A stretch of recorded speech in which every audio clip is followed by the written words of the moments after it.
جسموں کا خیال کرتے ہو، میں تمہیں بتاتا ہوں اس جسم کی حیثیت کیا ہے۔ یہ جو چمڑی ہے اس کی حیثیت کیا ہے، یہ جو گوشت پوست ہمارے جسموں پر ہے اس کی حیثیت کیا ہے پتہ ہے تمہیں؟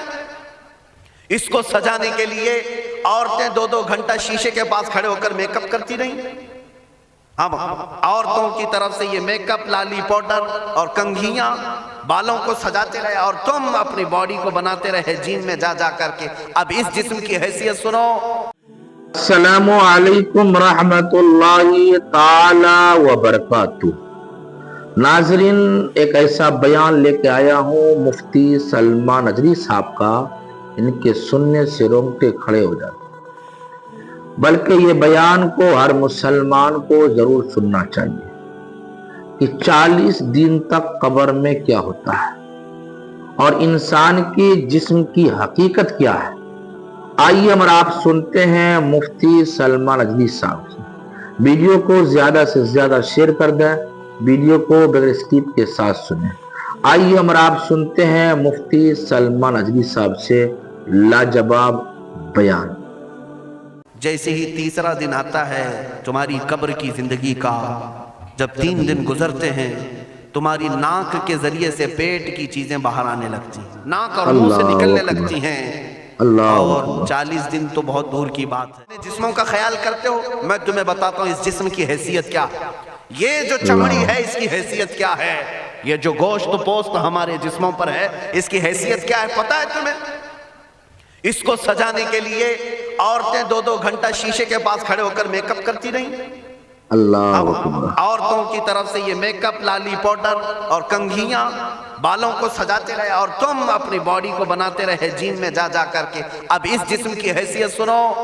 جس دن روح نکلی تمہارے جسم سے اور جب جنازہ لے جایا گیا، قبر میں تمہارے سب سے عزیز لوگ رکھ کر کے آتے ہیں، تختیاں قبر کی بند کر کے آتے ہیں۔ اتنی چھوٹی قبر کہ کروٹ لینے کی بھی جگہ نہیں ہوتی، ہاتھ پھیلانے کی بھی جگہ نہیں ہوتی۔ آج اپنے پلنگ پر سو کر کے دیکھو، کسی کا ہاتھ ٹچ ہو رہا ہے تو نیند نہیں آتی، لیکن قبر میں اتنی تاریک جگہ پر، چھوٹی سی جگہ پر، تنگ جگہ پر چھوڑ دیا جاتا ہے کہ مردہ کروٹ بھی نہیں لے پاتا، پھر پلس اس کو اوپر سے نیچے سے پیٹ سے باندھ کر کے رکھ دیا جاتا ہے۔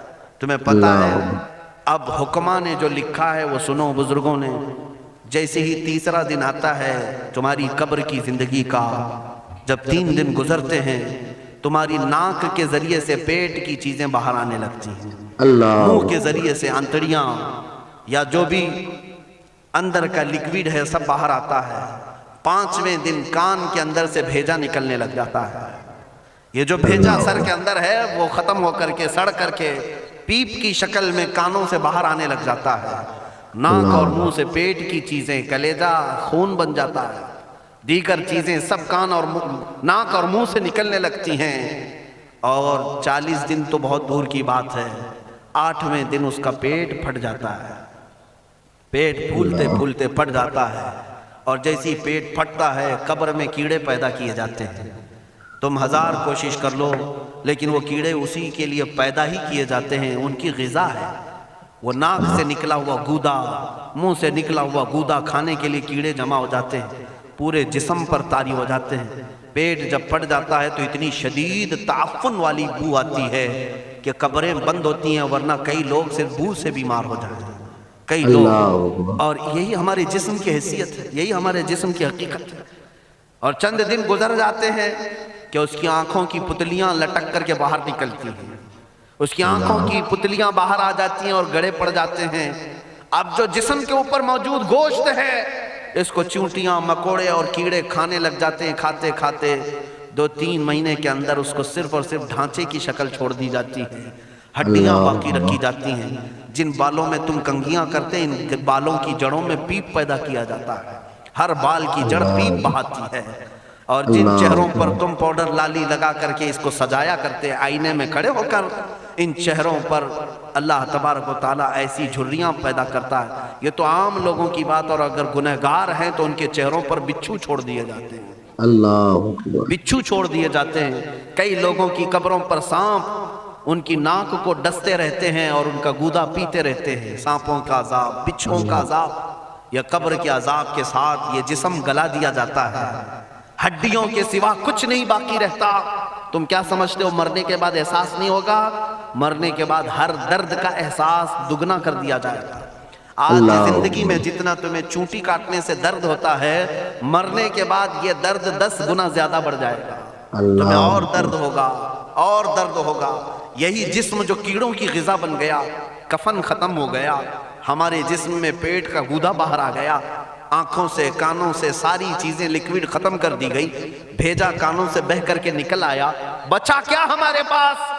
جس جسم کو ہم سجاتے رہے، سنوارتے رہے، اس پر ہزاروں پیسے بہاتے رہے، یہ جسم 40 دن کے اندر کیڑوں کی غذا بن گیا، سب ختم ہو گیا۔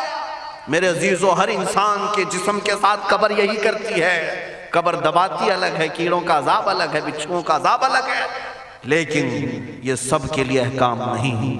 کچھ وہ بھی جنازے ہیں جب یہاں سے جاتے ہیں تو ہزاروں کی آنکھوں میں آنسو چھوڑ کر جاتے ہیں، بالکل ہزاروں کی دلوں کی دھڑکن بن کر کے جاتے ہیں۔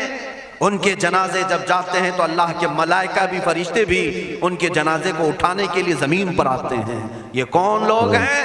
جو اپنے سینوں میں عشق مصطفیٰ کی شمع روشن کیے ہوئے تھے، جینا چاہتے تو مصطفیٰ کے لیے، مرنا چاہتے تو مصطفیٰ کے لیے۔ فاضل بریلوی نے کیا خوب کہا، لحد میں عشق عشق رخ شہ کا داغ لے کے چلے، اندھیری رات سنی تھی چراغ لے کے چلے۔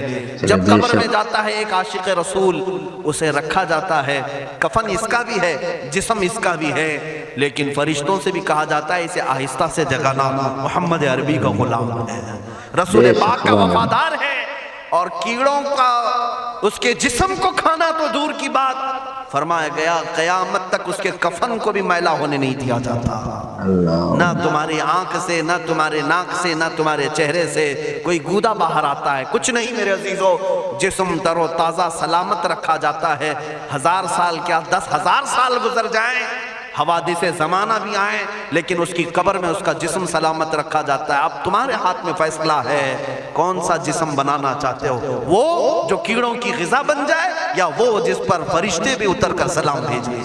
بے شک سبحان۔ میں نے خود میرے مرشد گرامی کے جنازے میں حاضری تھی، حضور تاج الشریعہ بدر الطریقہ رحمت اللہ تعالی علیہ، جس مرد قلندر نے اپنی پوری زندگی عشق مصطفیٰ میں گزاری ہے۔ آج تم نعرے لگاتے ہو تاج الشریعہ تاج الشریعہ، ان کے شب و روز دیکھے تھے کبھی؟ ان کی صبح اور شامیں دیکھی تھی کبھی؟ بہت پیر ہوں گے جو باہر پیر ہوں گے، اندر پیر ہوں گے، لیکن تاج الشریعہ کو میں نے اندر بھی دیکھا ہے، باہر بھی دیکھا ہے۔ آنکھیں بند بھی ہوتی، آنکھوں سے اگر کوئی چیز نظر بھی نہیں آ رہی ہوتی، تب بھی اتنا خیال ہوتا کہ کہیں سطر تو نہ کھل گیا ہو، کہیں پائجامہ اوپر تو نہیں ہو گیا ہو۔ سونے کے حالت کی بات کر رہا ہوں، کوئی نہ ہو تب بھی یہ خیال باقی رہتا۔ کون سا ایسا دن گزرتا جب وہ دلائل الخیرات نہیں پڑھ رہے ہوتے، قصیدہ بردہ شریف نہ پڑھ رہے ہوتے، ہزاروں سفر کی مصروفیات کے باوجود حضور پاک کی محبت کے نغمات میں کوئی کمی نہیں آئی۔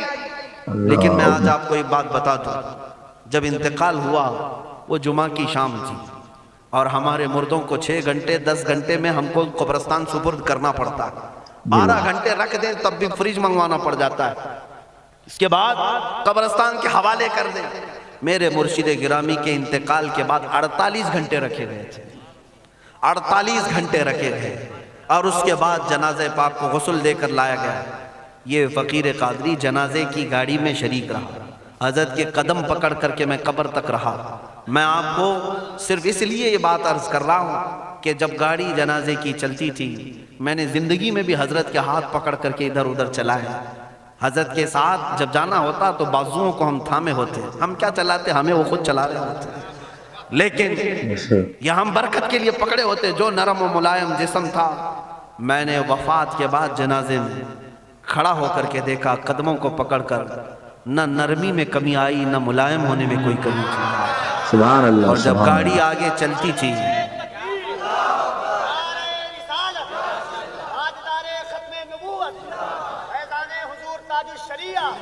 جب آپ گاڑی جنازہ جس پر رکھا ہوا تھا چلتی تھی، تو میرے عزیزوں زندگی میں جس طرح جسم نرم ملائم تھا، میں نے دیکھا کہ گاڑی جب اس کے دھڑکے ہوتے تھے ادھر ادھر، تو پیٹ مبارک اور سینے مبارک ویسے ہی ہلتا تھا جیسے کسی زندے کا ہلتا۔ ہاتھ پر انگلی رکھیں تو خون سرک جائے اور پھر اپنی جگہ پر آ جائے۔ یہ کوئی مبالغے کی بات نہیں کر رہا ہوں، یہ آنکھوں سے دیکھی ہوئی چیز ہے۔ اور قبر انور میں رکھنے کے بعد جب ان کے صاحبزادے اور داماد نکل کر کے آئے تو تھوڑی دیر کے بعد ہم نے دیکھا کہ چہرہ خود بخود قبلے کی طرف تھا۔ ہم اپنے مردوں کو رکھواتے ہیں لیکن اس عاشق رسول نے اپنا چہرہ پہلے سے قبلے کی طرف کر لیا۔ یہ کرامات کہیں یا زندگی کی حقیقت کہیں، حقیقی بات تو یہ ہے جو مصطفیٰ کی یاد میں جاتا ہے۔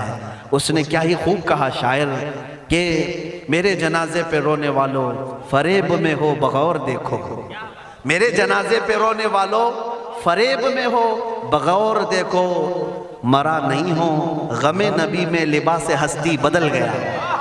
سبحان اللہ۔ مرا نہیں ہو غم نبی میں لباس ہستی بدل گیا ہوں۔ ان عاشقوں کا حال یہی ہوتا ہے کہ یہ مر بھی جاتے ہیں، انتقال کر بھی جاتے ہیں تو بس لباس بدلتا ہے لیکن زندگی پہلے سے اور بلند ہوتی ہے۔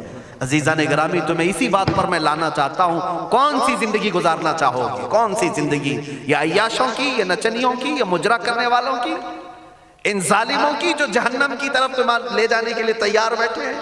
چند دنوں کی عیاشی ہے، تم گانے گا کر اچھل کود کر کے اپنے نفس کو تو راضی کر سکتے ہو لیکن رب ذوالجلال کی رضا کبھی نہیں لے سکتے۔ آج تم دنیا میں فلموں کی زندگی جی کر کے تھوڑی دیر کی خوشی تو حاصل کر سکتے ہو لیکن قبر کی راحت کبھی نہیں لا سکتے، قبر کا سکون کبھی نہیں لا سکتے۔ قبر میں اگر سکون چاہیے تو صرف ہمارے سینوں کو ادھر حوالے کرنا ہوگا، مصطفیٰ کریم کے حوالے کرو۔ اب اپنی زندگی کو بدلنے کا وقت آ گیا۔ اے میرے عزیزو، ناموس رسالت کی حفاظت یہی ہے کہ حضور کے اخلاق کی پہلے حفاظت کی جائے، حضور کی سنتوں کی حفاظت کی جائے، حضور پاک کے نام پاک کی حفاظت کی جائے، ان کی تعلیمات، ان کے احادیث کی حفاظت کی جائے۔ جس طرح صحابہ اکرام نے اپنی جانیں قربان کر کے حضور کی عزت کی حفاظت کی ہے، آج وقت آیا ہے ان ظالموں کی طرف نہ دیکھنا، یہ بھونک بھونک کر کے تمہیں جگا رہے ہیں، بیدار کر رہے ہیں۔ میں جواب دیتا رہوں گا انشاءاللہ، لیکن ساتھ میں ان حادثات کو اپنے لیے ایک الگ انداز سے دیکھتا ہوں۔ اگر کوئی کتا کوفے میں بیٹھ کر بھونکتا ہے اور میرے نبی پاک کی عظمت پر حملے کرتا ہے تو درد تو ہوتا ہے لیکن ساتھ میں عقیدہ بھی تو ہمارا یہ ہے، رہے گا یوں ہی ان کا چرچا رہے گا، رہے گا یوں ہی ان کا چرچا رہے گا، پڑے خاک ہو جائیں جل جانے والے۔ یا رسول اللہ، تو گھٹائے سے کسی کے نہ گھٹا ہے نہ گھٹے گا، جب بڑھائے تجھے اللہ تعالیٰ تیرا، مٹ گئے مٹتے ہیں مٹ جائیں گے آدھا تیرے، نہ مٹا ہے نہ مٹے گا کبھی چرچا تیرا۔ یہ کتے کتاب لکھ کر کے کہتے ہیں محمد عربی کا چرتر، ان کے اخلاق، ان کے کردار برے تھے، اور ایسی کوئی چیز نہیں ہے اسلام میں جس سے امپریس ہو کر اسلام قبول کیا جانا چاہیے۔ محمد صلی اللہ علیہ وسلم کے نام کو اسلام سے ہٹا دینا چاہیے۔ ان ظالموں کو میں جواب دینا چاہتا ہوں، اے مسلمانوں، یہ تمہیں جگانے کے لیے آ رہے ہیں، یہ تمہیں بیدار کرنا چاہ رہے ہیں۔ اب اٹھو اور یہ بتاؤ تم کہاں کہاں سے میرے نبی کو مٹاؤ گے، کہاں کہاں سے؟ ارے ہمارے گھروں میں بچوں کی ولادت بھی ہوتی ہے، کان میں اگر ہم اللہ کا نام لیتے ہیں تو ساتھ میں محمد کا بھی نام ہے۔ ہمارے بچے جس دن اس دنیا میں آتے ہیں اذان ان کے کانوں میں دی جاتی ہے تو اللہ کے نام کے ساتھ محمد کا نام بھی آتا ہی ہے۔ ہماری اذانیں، ہمارے نماز کو بلانے والی آوازیں، تم کیا مٹا پاؤ گے محمد عربی کے نام کو؟ یہ ہزاروں نہیں کروڑوں اذانیں بار بار دن میں دے دے کر کے بتاتی ہیں کہ تم واللہ محمد عربی صلی اللہ علیہ وسلم کا ذکر تم کبھی الگ نہیں کر سکو گے۔ ذکر خدا جو ان سے جدا چاہو نجدی ہو، واللہ ذکر حق نہیں کنجی سقر کی ہے۔ حضور پاک کا نام کہاں سے ہٹاؤ گے؟ اذانوں سے ہٹاؤ گے، اقامت سے ہٹاؤ گے، نمازوں سے ہٹاؤ گے؟ بلکہ اقبال نے کیا ہی خوب کہا تھا، دشت میں دامن کوہسار میں میدان میں ہے۔ کہاں ہے یہ نام؟ دشت میں دامن کوہسار میں میدان میں محمد ہے، بحر میں موج کی آغوش میں طوفان میں محمد ہے، چین کے شہر مراکش کے بیابان میں محمد ہے، اور پوشیدہ ہر مسلمان کے ایمان میں محمد ہے۔ میں نے یہ تبدیل کر کے اسی لیے پڑھا ہے کہ ہر جگہ محمد ہے۔ رسول پاک صلی اللہ علیہ وسلم کو تم کہاں سے ہٹاؤ گے؟ ہمارے کروڑوں کی زندگیاں اس نام پاک پر قربان، اس نام پاک پر قربان۔ ان ظالموں کو یہ بات بتا دینا، اس نام پاک پر اللہ نے نقطہ تک نہیں رکھا ہے۔ محمد عربی صلی اللہ علیہ وسلم کے نام پاک پر نقطہ تک نہیں، عیب تو بہت دور کی بات ہے۔ اور مٹانے کی بات کرتے ہو مٹانے کے لیے تم اس کا ایک لفظ تک نہیں مٹا پاؤ گے۔ محمد عربی اس عظیم ہستی کا نام ہے جس کی جڑیں تحت الثری میں ہیں، جس کی شاخیں اوج ثریا پر ہیں۔ حضور پاک صلی اللہ علیہ وسلم کو اللہ نے رفعنا لک ذکرک کہہ کر کے بلند فرما دیا ہے، کسی کے گھٹانے سے حضور کا نام کبھی نہیں۔ ناظرین، مفتی سلمان عزیز صاحب کا یہ بیان آپ کو کیسا لگا؟ ویڈیو کو زیادہ سے زیادہ شیئر کر دیں اور ہر مسلمان تک ضرور پہنچا دیں۔ آپ کو یہ بیان کیسا لگا کمنٹ باکس میں ضرور لکھ کر دیجئے۔ السلام علیکم ورحمۃ اللہ تعالی وبرکاتہ۔